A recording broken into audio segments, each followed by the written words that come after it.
And we're back. So we were out on spring break, but not to break our normal script here, but I'm going to go out of order. I'm going to go ahead and start with the term of the week. Do it. Because now I took off last week for spring break, so we didn't have an episode, but now we're back in the saddle. So thank you for that submission, Ryan Young at Fort Capital. That's good. Yeah, he tweeted that at us. He's like, another term for the week. Sweet, you're up. So thank you. Thank you for sending that. Anybody else has any funny terms, let us know. We'd love to use them. So week 13, all the CRE bros are back from Seaside or wherever it is that you went. And back in the saddle. Back in the saddle. So use all those excuses all day long. Hey, just coming out from underneath the pile, just getting caught up, da-da-da-da-da. So you're back. So no more excuses. Yeah. Back in the trenches. Get your butt on the street. Yeah.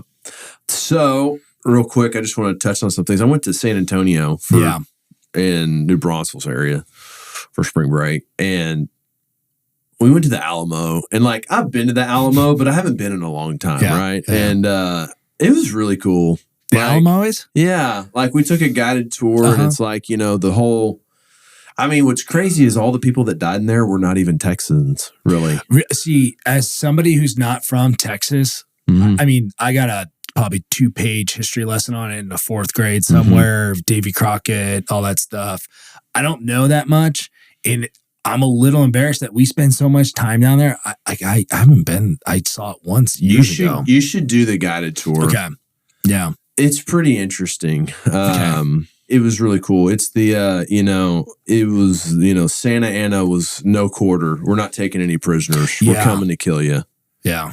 And tough. Yeah. And, it's funny. We're sitting there, we're looking at one room in the church, and that's where they put all the women and children, and they didn't kill the women and children. Okay. But, could you imagine you being like, hey, Emily, you and the kids sit in this room. I got to go fight this, and then I'm going to die. And the youngest person that was fighting that died was 15. So I'm sitting there well, that's Barrett. You know? So it was just I don't know, man. It was dude, it made you proud to be a Texan. Yeah. It gives me some goosebumps right now. It was really cool. We all know the story of the Alamo, but man, if you get some time to go down there and really explore it, it's pretty interesting. Oh. Another very odd fact is someone that donates the most artifacts and money to the Alamo is Phil Collins. I don't know who Phil Collins, the composer, the artist. Yeah. Really? Yeah. From England. Why? I can feel it calling in the air tonight. Yeah, Phil Collins. Yeah. Yeah. He's a big Alamo nut job. So interesting. Has a lot of collected artifacts that he's donated there. And so it's very, very kind of interesting fact.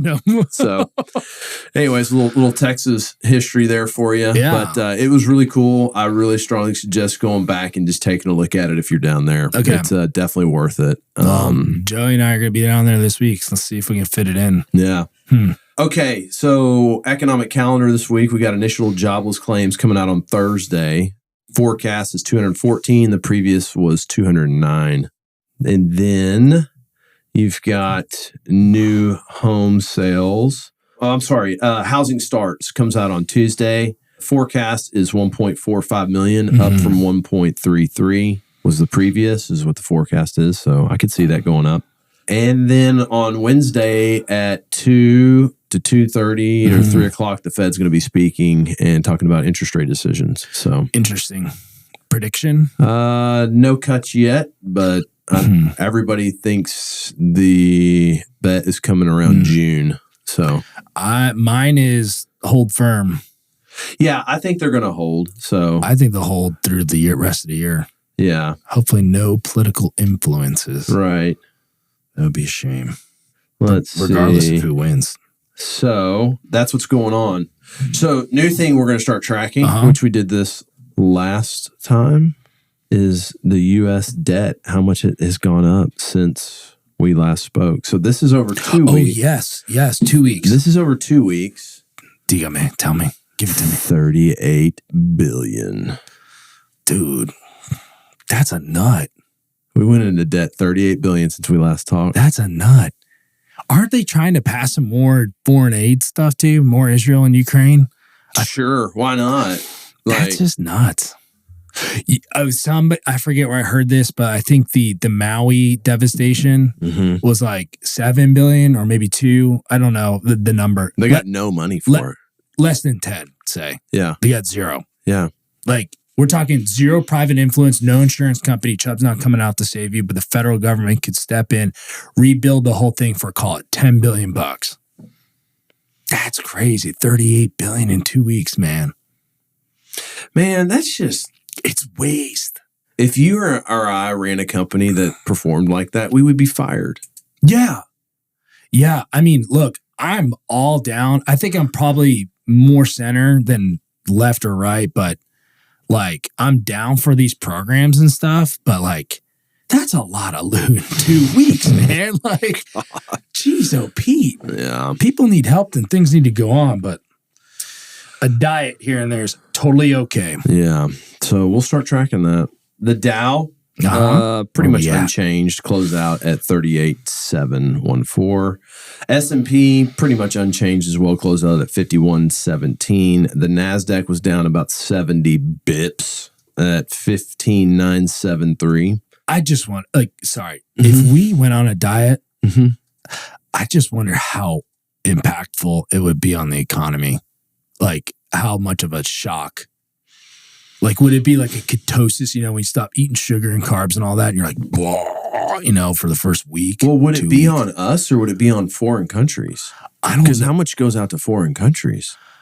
Probably a fair amount, but like, I just wonder how much of that 38 billion is like paying people who are doing road improvements, teachers, funding payroll at these bigger 3-letter institutions. I'm not talking about like, hey, we sent a Billy over to Ukraine, like just your average. I mean, okay, so on February 13th, 24, the Senate passed the National Security Act 2024, a vote of 70 to 29. If enacted, the Division A would act to provide approximately $60 billion for Ukraine-related activities. That's so fake. Okay, continuing. Sorry. When I hear the stock market numbers, I'm like, man, like, if we did any form of dieting, how haywire would the markets go? They might go up.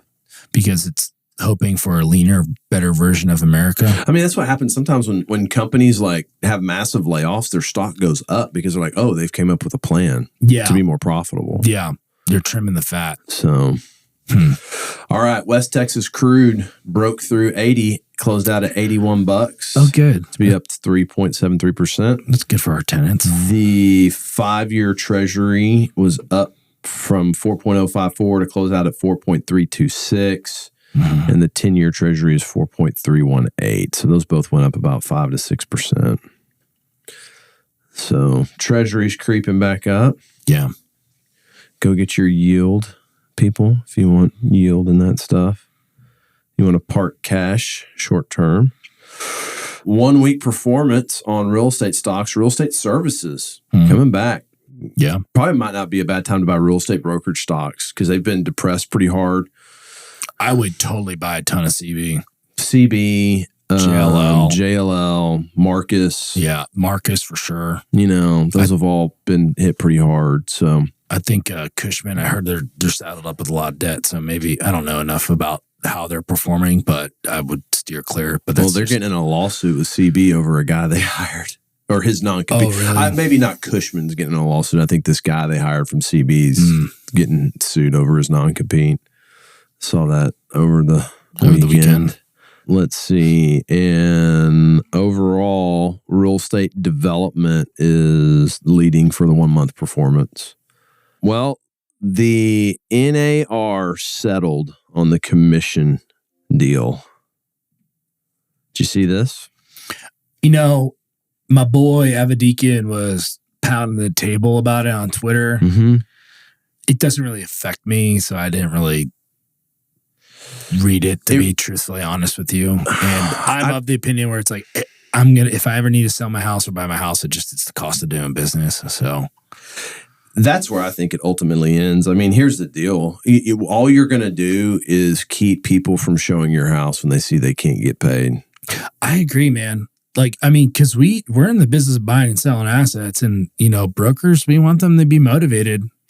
Well, it's all going to equalize itself out because here's what's going to happen. You have a buyer's rep, right? And the buyer, if I'm a buyer rep, I'm thinking this is how their thought process is going to go, is they're going to say, hey, client, I can represent you. If I represent you and they don't offer me a fee, you got to pay my fee. Mm-hmm. Well, that's all going to get just negotiated into their negotiation, right? Yeah. Now, they might not care, right? So maybe it's because of all these multiple offer situations. It's like, well, we don't care. Just pay your broker, and then you want the house so bad, you just take it, right? But yeah. But that's, that could have been going on anyways. If I was a listing broker back then, I'd be like, hey, we got like 20 offers, so if you want to have your client pay your fee, it could help you. I'm sure that went on. But that happens in our side of the house. So, right? Like, hey, it's a $8 million deal. You're chinsing me on my fee. Buyer, i.e. Matt, or can you kick in a half a point? Like that happens, like not all the time, but and we always try to make an accommodation. I know other groups that we compete with, I think everybody's trying to make an accommodation to make sure. Mm-hmm. But, and then, they kind of hide behind, it'll help like first time home buyers, blah, blah, blah. I'm like, does it mean that much? $9,000, $6,000 on a $300,000 purchase? I'll tell you the one thing I do think that the MLS does that I think is total crap is if you don't have MLS, then the listing broker will have a lower commission for you. Oh, that's BS. Yeah, right? it's pretty chintzy, man. I think that's crap. Yeah. Now, the flip side, so I don't have MLS, but I've gone to go buy a house just randomly before, like if it's an investment deal, and they're like, "Oh, well, you're not on the MLS, so what do you get a point? And I get to keep 5." It's like they take a point off of you or something. And that's crazy. I was like, okay, what is this retribution for all the time residential agents have shown up on a commercial transaction and gotten fleeced? Time to get old. Yeah.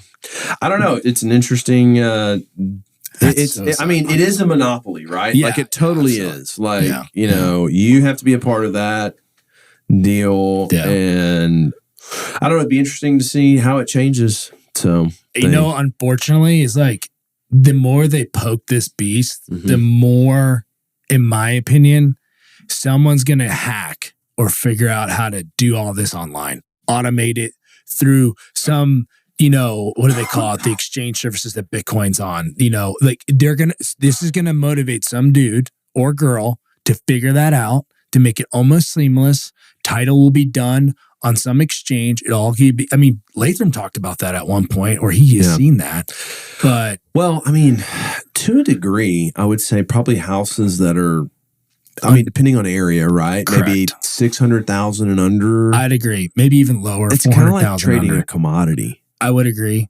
You know what I mean? Yeah. Like very, well, it's a Pulte home. It's a DR home. It's a stamped out product. Yes. It's not Yes. So at that point, like, why do you need brokers involved? I agree, right? Because if you've got 20 floor plans and you just built 500 homes, there's, one out of every 5 houses looks like yours, except the door might be on the left instead of on the right, right? It's the same thing. So it actually would be probably better for the builder, here's the marketplace. Show you have proof of funds. Your bank does it automatically. Like, you got Zelle or whatever. Bada bing, bada boom. it's done. Yeah. Cost $5,000. It's cheap for everybody. Yep. But like, if I you're, can see that happening though. yeah, for sure. I think there's a lot of really good residential agents out there, but at the end of the day, they don't have to show their properties. They won't show their properties. So really, I think that's why they ding you if you don't have MLS where you don't have Netris and they actually have to go drive to their listing and show it. They want to be paid extra for that, which is, in my mind, I don't understand that because when I listed properties, I have to show every single one of them. Well, to do a transaction, you need to have both two parties, right? Like, you should somehow get paid adequately enough for bringing the other party to the table. That just doesn't make any sense to me because you didn't have this piece of technology or didn't pay this subscription. I think it's ridiculous, but they want to talk about it being more cost efficient. I think technology is going to make it more cost efficient. And that unfortunately put a lot of people out of work. From title. People aren't thinking about this. Well, it won't put title out of work. You're always gonna have title. For sure. But like it'll get a lot of residential agents off the street that probably shouldn't be there in the first place. For sure. Or you might have a little bit of fat trimmed off at title companies, law firms. Sure. Some banks. the AI is gonna do that in every industry. For sure. Yeah. So. But it's just don't poke the beast. It works. Yeah, right? I mean, like so they agreed to pay $418 million. But who's that going to? The settlement, the suit was 1.8. Right? Who's it going to? Like, is it like, hey, if you bought a home in the last 10 years, you get an $1,800 check? I don't know. Like, who's this going to? I don't know. Is it going to the agents who got screwed because they didn't have ML? That's where I'm like, yeah, I think it's going to the sellers somehow. Whoever the sellers were that put the class action lawsuit together. The lady who sold me her house is a sweet woman. She's like in her mid 80s. She's probably not alive right now. Like, right. Like, does their estate get it? Yeah. I don't know. I don't know how you had to get a part of this, but it is what it is. Okay. You had something in Austin? Yeah. Kind of in the same breath. Wall Street Journal came out this morning at 5:30. Once America's hottest housing market, Austin is running in reverse. So basically, the geography down there, the topography kind of lends itself to make it hard to build. And, the land's really expensive. But everybody knows that Austin just ballooned over the last 4 years. And I guess I didn't realize this. It grew by like almost 60%, I think the numbers. It's now the country's 10th largest city. Wow. I didn't know that. I was there this week like you were. Mm-hmm. It didn't feel that big, but it is dense. And so I guess prices went up 60%, and now they're falling. They're about 11% less than where they were at the peak, which is the largest dip out of any metro in the country. And now, but then they talked about also rents and how like developers and landlords are kind of giving out a free month or a couple of free weeks. But when I was renting here in DFW, that was common. Like you could always kind of work a deal. So I'm not as concerned about that, but that just feels a little bit more normalizing. So yeah, that's kind of sounds like what it is. I mean, it just got so hot. It got white hot, right? Yeah. I mean, I had breakfast. I had coffee with a broker, and then immediately behind us was the neighborhood, and I went on Zillow just kind of look up like where am I and all that. I mean, there was teardown homes for $600,000. Mm-hmm. I was like, holy smokes, this is crazy. So. Yeah, I mean, I've looked at land down there, and it's nuts. It's a lot. But it makes me feel really good for what we bought. Yeah. So, I mean, we don't own a ton. I'm not going to act like, hey, we own all this stuff down there. But like 85,000 feet. But yeah, no, I mean, the supply constriction's there. That's real. It's real. Yeah. So, and I just hope more people keep on moving there. That's a really cool town. I had a lot of fun. But it looks like Austin's getting a little soft. But that happens. It happens. Okay. Well, I think that's all I got for this week. I'm going to be on the road the next 2 weeks. So if you got some deals in the Texas Triangle you want me to come look at, or you just want to meet, we've got dry powder. I'll be in San Antonio, Austin area this week, and then Houston probably next. Just touch base, say hello to people. So if you got anything you want to look at, let either of us know. Yep. But outside of that, we're just kind of busy. Yep. Bella? Just clipping the weeds, right, Bella? Yeah. Got a little weed trimming to go do. So. That's all. All right. Well, good luck out there, commercial real estaters. Get out from underneath the pile and, bifurcate things the way you need to and get out there and get after it. Huddle up with your team if you need to. So don't forget to circle back. Yeah. Okay. We'll see you.